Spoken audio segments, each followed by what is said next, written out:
Good morning, welcome to Planet Mojo. Today I'm spraying in the North Woods.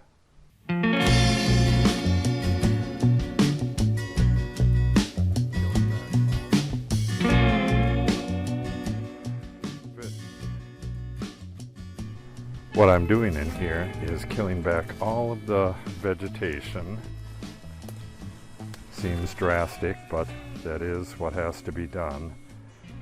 I'm not sure if you can see that or not, but there's likely 1 million rosettes of garlic mustard in this woods.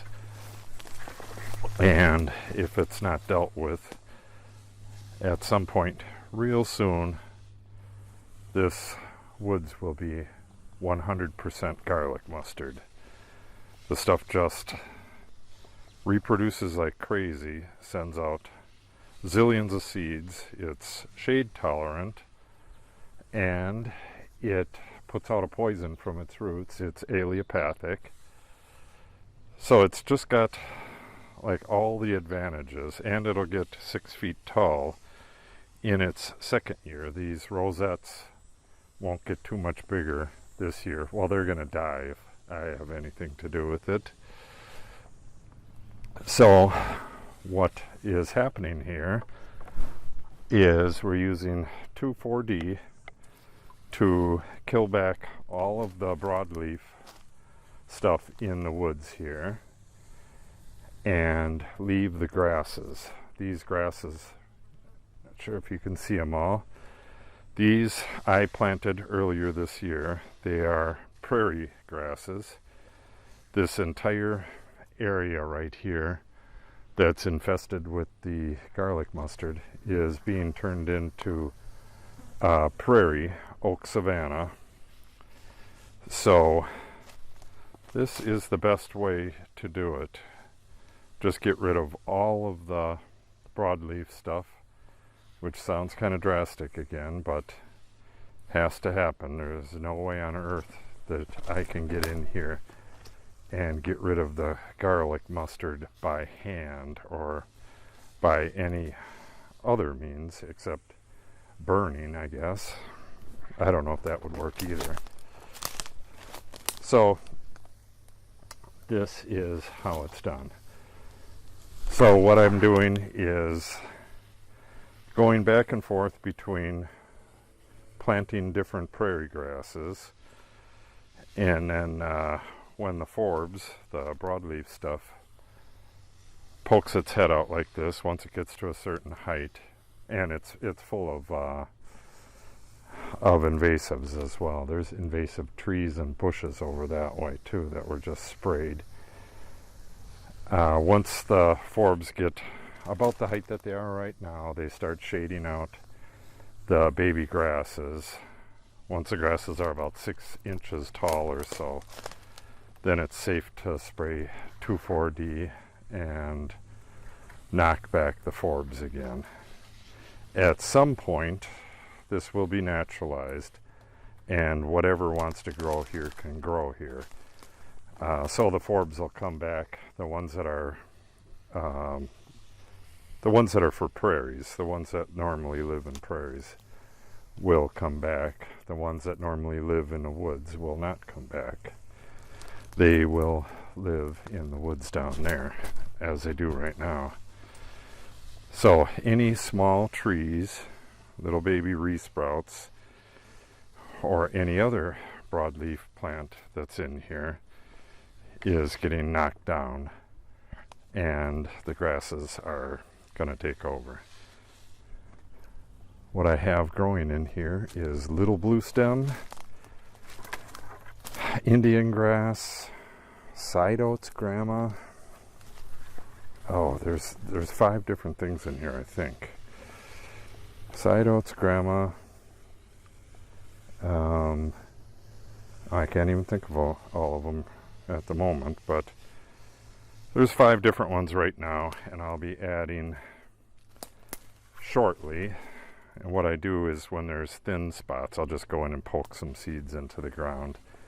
And as I kill off these larger patches of, like this right here is almost all garlic mustard. So when this is killed off, there might just be a bare spot under there. So I will go in and hand plant some native grasses there, and at some point the entire woods here will be transformed into an oak savanna. That also includes planting trees, but I won't be doing that for a couple of years, in here at least. I've already planted them in other places. Yeah, this is garlic mustard right here. It's not as bad right here. I've been attacking this area for a while now. This was planted, this was planted with prairie, or pasture grass a while back, which this is all cool season stuff, so it's all dying back right now. This will be changed out, not right now because it's holding back the garlic mustard, but at some point when the garlic mustard is under control, this grass will be taken out and native grasses will take its place.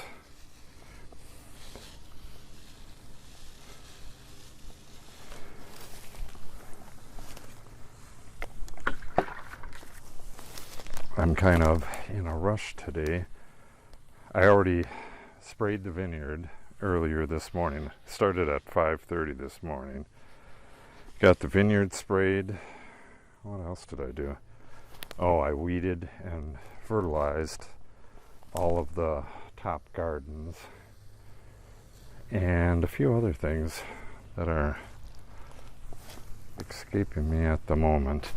Oh, I fiddled around with the brush whacker. I can't get that thing started, so I think I'm going to spend a whole day on it tomorrow, because yesterday when Natalie was cutting grass over in the pasture there, if you watch the video of me doing the thinning in the vineyard yesterday, you can hear the mower in the background. I think I mentioned her too.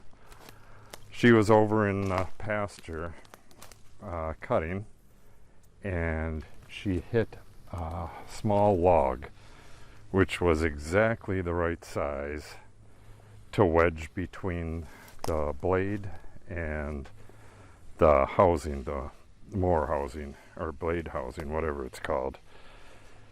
But it wedged up in there and bent the blade. So luckily she said she shut it off real quick because it was squealing, which of course, you know, was the blade or the belts squealing because the blade was stopped. So she got it shut off and brought it home and asked me if I could get the wood out, and looked under there and not a chance. So I've never taken the deck off of a zero turn, but that's what you got to do to change the blades. So if you tune in tomorrow, that's what I'm going to be doing. The instructions that came with the mower are kind of circular. It's in the mower deck, it has a separate book. It says see deck removal, but there is no deck removal. I'll show it to you. It's pretty funny. There is absolutely no reference in any of the books that they sent with it on how to remove the deck, but there is a chapter on how to put it back on. So I'm gonna try doing that in reverse and see if it works. I'm hoping it's pretty self-evident.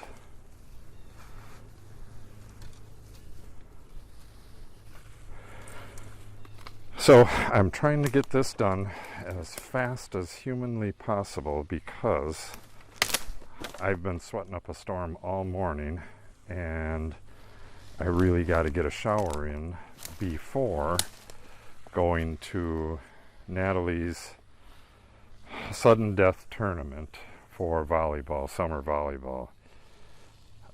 You get to lose 2 games, so it could go real quick, or could be there all afternoon. So I really got to finish this up, get up to the house, jump in the shower, and then we're out of here. Let me see how much time I got left. I got 45 minutes before we're leaving, so really gotta hustle. Yeah, you can see all this grass coming up in here, and it's really hard to tell. It's really hard to tell what's what. Everything that I planted in here is warm season grasses, so it should be taking off right about now. But prairie grasses do very poorly in their first year because they turn out to be giant perennials. They spend almost their entire first year making roots. The stuff I planted, the little blue stem last year, got pretty decent size, but nowhere near as big as a more mature plant. I'm going to guess. They say prairie dropseed can take 5 years to be a fully established clump. It forms a, what do they call it, a tussock? So it's like a little mound, and then the grass grows in a big tuft on top of that. But I do believe little blue stem will be pretty much mature in 3 years. So this is year 2 for the stuff up by the house, and it's year 1 for all the stuff in here, so I don't know what it's going to look like by the end of the year. I mean, there's some pretty nice looking clumps of grass in here, but I have no idea what's what until it goes to seed. I'm not that much of a plant or a grass expert. In fact, I'm not a grass expert at all. Yeah, I'm getting kind of close to the end here. So you can see all kinds, well, maybe you can't see, but there's all kinds of fine little grass underneath there. And I really want that to get some light so it doesn't die. So this is probably a little bit past due spraying this stuff, but it is what it is. That big party that we had just recently kind of like took over a week of my time, so like really behind on everything. But I'm getting caught up.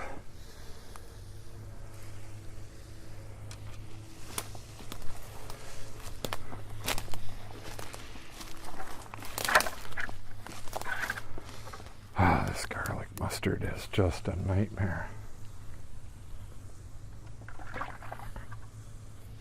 So for those of you who are unfamiliar with 2,4-D, it is a selective herbicide that kills broadleaf but not grasses. So by planting all grasses here, I can just use this to knock down this garlic mustard and replace it with grasses, which, if they're tough enough, will not let the garlic mustard come back. And I had a Department of Natural Resources biologist out here a few weeks back, and she confirmed that it was an awesome plan. I don't think those were her words, but she did actually seem pretty excited about seeing an oak savanna restored. Not many people do it because it's a big undertaking.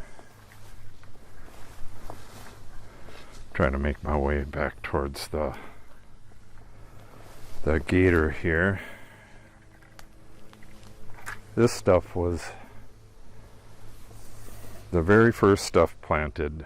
This was cleared, I want to say 4 years ago. It's right around there. And I just tossed grass seed along here. But unfortunately, the seed is just some generic pasture seed. So, you know, it's kind of hard to tell what's all in here, but it looks like it's got Timothy. And I thought I saw some orchard grass in here on my way in. I mean, it's good grazing grass, but I'm not going to be grazing in here. At least I don't think so. So I don't know if you can see the vehicle or not. But I am nearly there. Oh, I didn't know that was...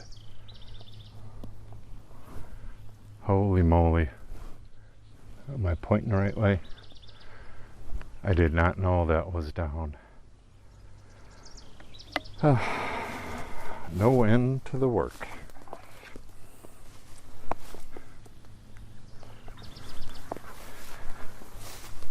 Okay, so what this is going to take to get caught up back in here, I'm going to spray like I did early in the year. I'm going to mix up 2 gallons or 2 containers of this, which is 4 gallons.